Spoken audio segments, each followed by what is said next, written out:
సరే, హోంమంత్రి Anitha full fire, జగన్పై దాడి. ఆమె కూడా తీవ్రంగా మాట్లాడారు నిన్న మొన్న. వాస్తవంగా అనిత ఒక్కరే కాదు, ఇక సంధ్యారాణి ఈరోజు కూడా యువతకేవో డ్రగ్స్ ఇస్తున్నారని కూడా దానికి ఇది కంటిన్యూషన్. ఇప్పుడు కొండారెడ్డిని అరెస్ట్ చేస్తే మీరు ఎందుకు చర్య తీసుకోలేదు? మీ విద్యార్థి విభాగం నాయకుడు ఇలా చేస్తూ డ్రగ్స్ సరఫరా చేస్తే అతనితో మా పార్టీకి సంబంధం లేదు, రెండోది మాకు అని మీరు ఖచ్చితమైన చర్య తీసుకొని ఇట్లాంటి వాటిని ఖండిస్తున్నానని మీరు ఎందుకు ప్రకటించలేదు అని ఆమె తీవ్రమైన సవాళ్ళు విసురుతున్నారు. అంతేకాకుండా జగన్ హయాంలోనే డ్రగ్స్ అని చాలా బాగా వ్యాప్తి చెందాయి, విస్తరించాయి, స్కూల్ బ్యాగుల్లో డ్రగ్స్ పెట్టి పంపడం అన్నది జగన్ హయాంలో జరిగింది అని ఆమె ఒక తీవ్రమైన ఆరోపణ. వాస్తవానికి స్కూల్ బ్యాగుల్లో డ్రగ్స్ పెట్టి పంపించారు జగన్ ప్రభుత్వం. జగన్ అన్నట్టే కదా ఇంకా దాదాపు. కొంత విద్య బీసీలకు వీళ్ళకు ద్రోహం చేశారని, అబద్ధాలు చేశారని, ఇంకా కొన్ని సిగ్గు లేకుండా మాట్లాడుతున్నారని ఒక 60 మంది మంత్రులు వరుసగా జగన్ మీద ధ్వజమెత్తడం మనం ఈరోజు చూస్తాం. వాళ్ళ భాష కూడా చాలా తీవ్రంగా ఉంది. నిన్న కూడా ఆమె ఫేక్ వీడియోల గురించి మాట్లాడారు కదా. భువనేశ్వరి గారి విదేశీ లండన్ పర్యటనకు సంబంధించి కూడా కొన్ని వీడియోలు ఫేక్ చేశారని ఇవన్నీ నడుస్తున్నాయి. అట్లాగే అక్కడ ఒక మహిళ ఏదో స్పృహ తప్పి పడిపోతే మద్యపానం మత్తులో ఆమె మీద అత్యాచారం జరిగిందని అబద్ధాలు ప్రచారం చేశారని. సో ఈ అనేక కోణాల నుంచి వైసీపీ వాళ్ళ తరఫున సోషల్ మీడియా దుర్వినియోగం చేస్తున్నారు అని చాలా తీవ్ర స్థాయిలో ఆమె అనిత ధ్వజమెత్తడం కాకుండా వీటిని మేము సహించాము, చాలా కఠినమైన చర్యలు తీసుకుంటాము, మీరందరూ మూల్యం చెల్లించాల్సి వస్తుంది దీనికన్నా లెవెల్లో ఆమె చాలా గట్టిగా మాట్లాడారు. రాజకీయంగా గట్టి సమాధానం చెప్పాలి అన్నదే అనిత మాట్లాడిన మాటల యొక్క సారాంశంగా కనిపిస్తుంది. పైగా ఇవన్నీ లోకేష్ ఆదేశాల మేరకు జరుగుతుందని, అంటే మామూలుగా in the name of Chandrababu దగ్గర నుంచి in the name of Lokesh అన్నట్టుగా ఈ మంత్రులందరూ కూడా చెప్పడం సహజంగా వాళ్ళ కీలక నాయకుడు కాబట్టి ఆమె ఆ విషయం కూడా చెప్పి లోకేష్ వీటిని ఏమి ఇంకోటి లోకేష్ విద్యామంత్రి కూడా.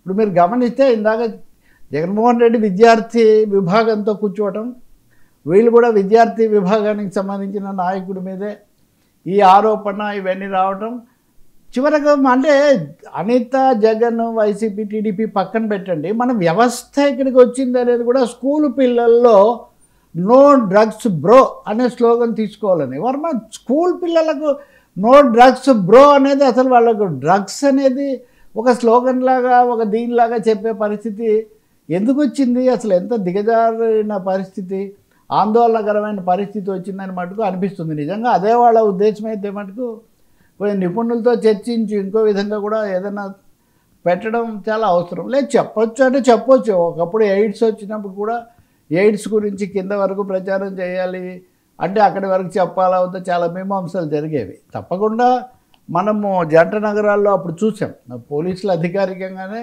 ఇన్ని స్కూళ్ళల్లో మేము పట్టుకున్నాము అని కూడా వాళ్ళు ప్రకటించారు. అనేక పోర్నోగ్రఫీకి సంబంధించి కానీ లేకపోతే పిల్లలను చేయకూడదని ఇట్లాంటివన్నీ. కాబట్టి ఇవి ఎక్కడికి పోతాయి, ఏ పద్ధతిలో జరుగుతాయి? నేను ఇంకొక మాట కూడా చెప్పేది ఏంటంటే డ్రగ్స్ అయినా పోర్నో అయినా అత్యాచారాలైనా లేకపోతే అసాంఘిక శక్తులైనా అందరూ కలిసి అరికట్టాలని నేను చెప్తాను. ఈ సమస్యను కూడా పసిపిల్లలు లేకపోతే స్కూళ్ళు వీటికి సంబంధించిన సమస్య కూడా రాజకీయంగా మిమ్మల్ని ఎవరైనా ఏదైనా అనుకోండి ఒకరినొకరు, కానీ ఇలాంటి విషయాలైనా అఖిలపక్ష సమావేశం వేసి అందరం కలిసి చేయాలి. విద్యార్థి సంఘాలను కలుపుకోండి, ఉపాధ్యాయ సంఘాలను కలుపుకోండి, అలాగే పౌర సమాజాన్ని, అపార్ట్మెంట్లలో ఉన్నటువంటి రెసిడెన్షియల్ వాళ్ళను, పేరెంట్స్ను కలుపుకొని ఒక విశాలమైన అంశంగా చేయండి. మద్యపానము ఉదాహరణకు అఖిలపక్ష సారా వ్యతిరేక ఉద్యమం మహిళలు చేస్తేనే కదా రామారావు గారు 94లో అసలు తన పార్టీ పతాక కూడా పక్కన పెట్టి సారా వ్యతిరేక పతాక నా పతాకని ఆయన వెళ్ళారు. సో అంతా ఆ విశాల ప్రాతిపదిక మీద జరగాల్సినటువంటి అంశాన్ని పాలిటిక్స్తో ఎవరైనా కానీ ముడిపెట్టి వాళ్ళే కారణం మేమే కారణం అది మీరు చూసుకోండి. ఎందుకంటే గత ప్రభుత్వంలో కూడా షిప్పుల్లో డ్రగ్స్ పట్టుబడినప్పుడు వీళ్ళు కారణమని వాళ్ళు కారణమని రకరకాల పేర్లు వచ్చాయి. చివరికి ఏది తీరం చేరలేదు, ఏది తీరం చేరింది లేదు. ఆయన ఎవరు అరెస్ట్ చేసిన ఆయన ఏమే ఎదుర్కొంటాడు ఏంటి ఆయనకు సంబంధించి. ఇప్పుడు ఈ పార్టీ వాళ్ళని వీళ్ళు సస్పెండ్ చేశారు, ఆ పార్టీ వాళ్ళని వీళ్ళు అరెస్ట్ చేశారు.